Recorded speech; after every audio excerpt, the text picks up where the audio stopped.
sa lahat ng pagkakataon ay alam natin ang ibig sabihin ng tama o ng mali. At hindi rin sa lahat ng pagkakataon ay may karapatan tayong lahatin ang isang sitwasyon. Hi, mga bakla! Kamusta yung kagabi natin? May na-booking ba kayo? Tumal nga eh. Ay nako, same. Diyos ko. Sobrang tumal. Di ko na nga alam kung saan ako kukuha ng pangkain mga kapatid ko eh. Sa Angel, madami. Siyempre, iba talaga pag maganda. O baka naman kabalatuhan. Mamaya, doon, sa kakanto, meron doon. Okay. Balitaan mo ako ah. Balita ko si Boss marami na babaya. Ay, so exciting! I'm so ready for that. Totoo yan. Pero mga na lighter, bakla. Wala nga eh. Ayan, matumal na nga ano natin, wala pa akong lighter. Bakla ka na ba? Sarap na ba? Sarap po dyan. She's so exceptional, she's super extraordinary. She's got the beauty, got the wit, got the talent, baby. She'll dazzle you, make you go Let's give her a round of applause for our last candidate, number 4. Wow! Chola sa umaga, cholita sa gabi, na nag-iiwan ng isang kasabihang ako ang baklang kakalog sa inyong mga itlog.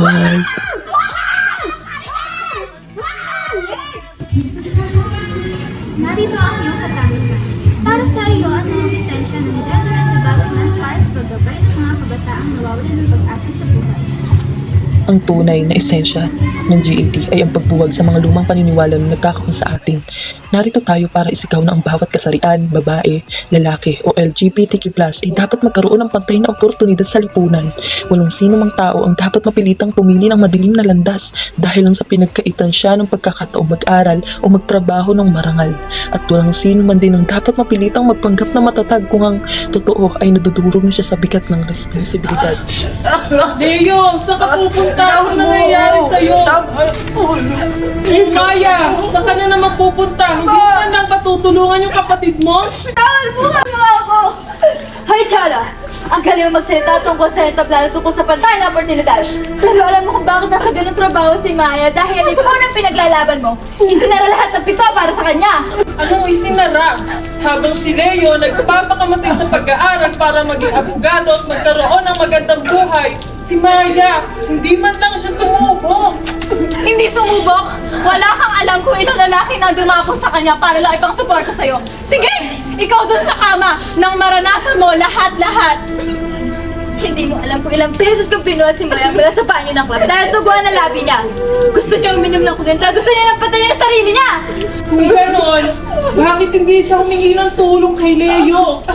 Bakit kailangan siyang magsakripisyo? Dahil gabi-gabi, bago siya pumunta sa club, lagi niya sinasabi, hindi pa rin mabasura na lang ako, basta ikaw, mananatili kang nasa taas. Hindi mo ba naiintindihan yon? Yeah. Hindi. Pakiusap. Hindi.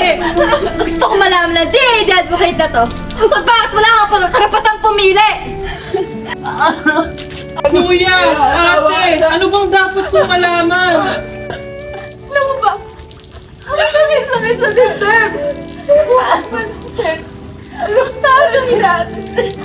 Araw-araw, gabi-gabi, lagi niya pinapasok sa kwarto. Alam mo niyo ba yan? Ha? Ngayon minsan ba kinabusta niyo ako kung ayos lang ba ako? Hindi namin alam kung hindi namin alam kasi ang hirap pinusubukan ko maging malinis eh. Pinusubukan ko. Hindi ko na alam. Kaya umalis ako kasi hindi ko gustong marinig kasi yung sinasabi mo,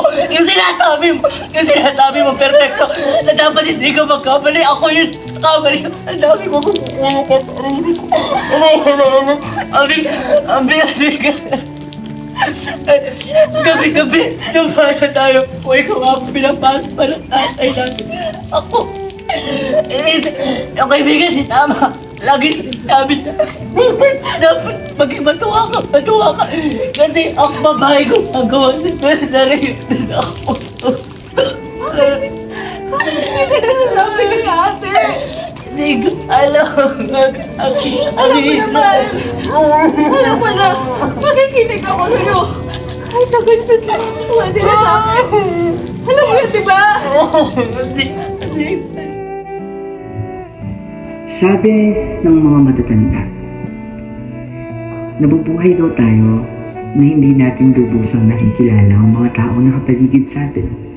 Kahit ito'y pamilya, kaibigan, kaklase, o mga taong nakasalubong mo lang sa daan.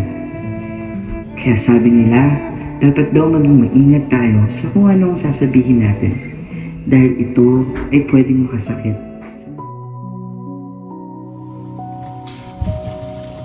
Sa lahat ng nangyari, sobrang hirap i-process ako, no? Pero unti-unti ko na rin naman natatanggap na ganun talaga. Sometimes life throws you so much tangent that you don't know how to handle it anymore. Ako ate, balak ko as of the moment, siguro magbabakasyon muna ako. I don't know kung sa Pilipinas, sa ibang bansa, pero I think I need a break kasi for how many years I've been really dedicated to my work. Nauna ko lagi yung ibang tao. Siguro this time, unahin ko naman may sarili ko siya. May pamilya. Kawate, anong plano mo ngayon? Ito, siguro makahanap ng matinong trabaho para may maipakita naman kung magandang imahe sa iyo ng mga pelikula. Sobrang dami kasi nangyari sa buhay natin. Pero ate, huwag natin kalimutan na kahit sobrang daming nangyari o daming masakit na nangyari. At saya pa rin natin nung bata tayo, di ba? Ano yung favorite mo ate na moments na nung kabataan natin? Siyempre, yung magkakasama tayo buong pamilya, sinama kami sa ating Lamesa, di ba ate?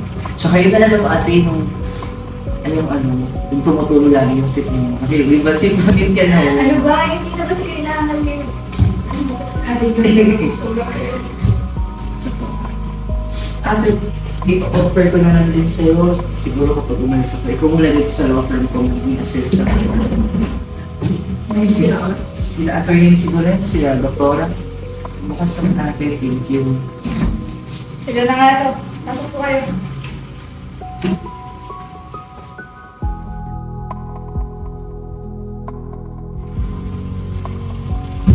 Good morning, attorney. Good morning, attorney Kay. Good morning, Dr. Bea. Ate, sila, attorney Sarah, attorney Kay, tsaka si Dr. Bea.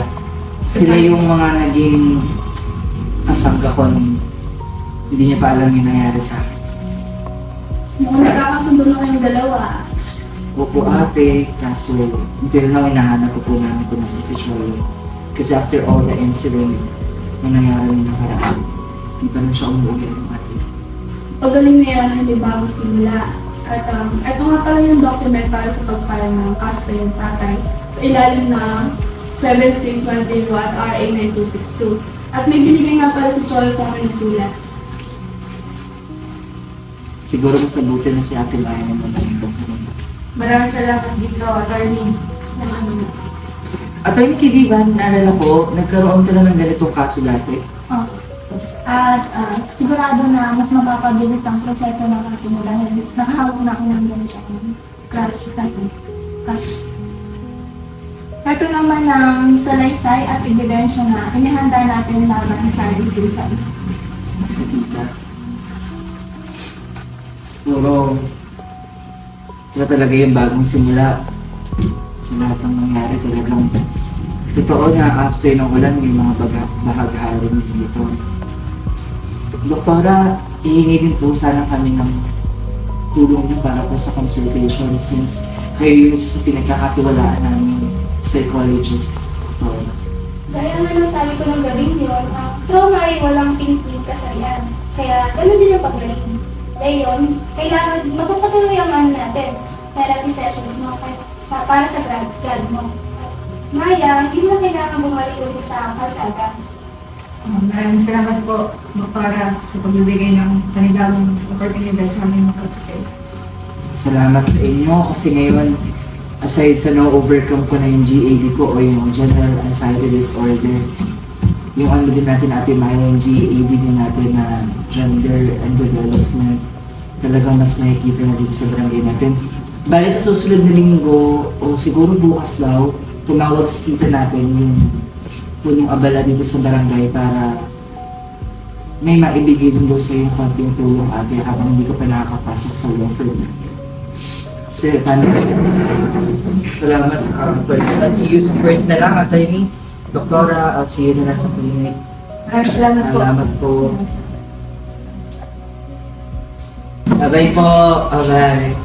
Pasarado na lang po ng pinto. Bye.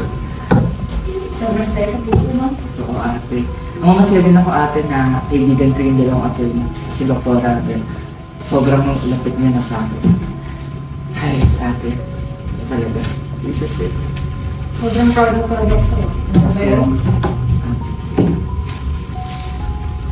ito po kaya ng basahin ko. Siguro, kailangan na natin itago. Sige ate, paano ba yan? Trabaho muna ako. Ikaw ate, uwi ka na yan. Oo. Hindi lang ako kasi kasunod sa bahay. Sige, bye ate. Ingat ka dito. Sige.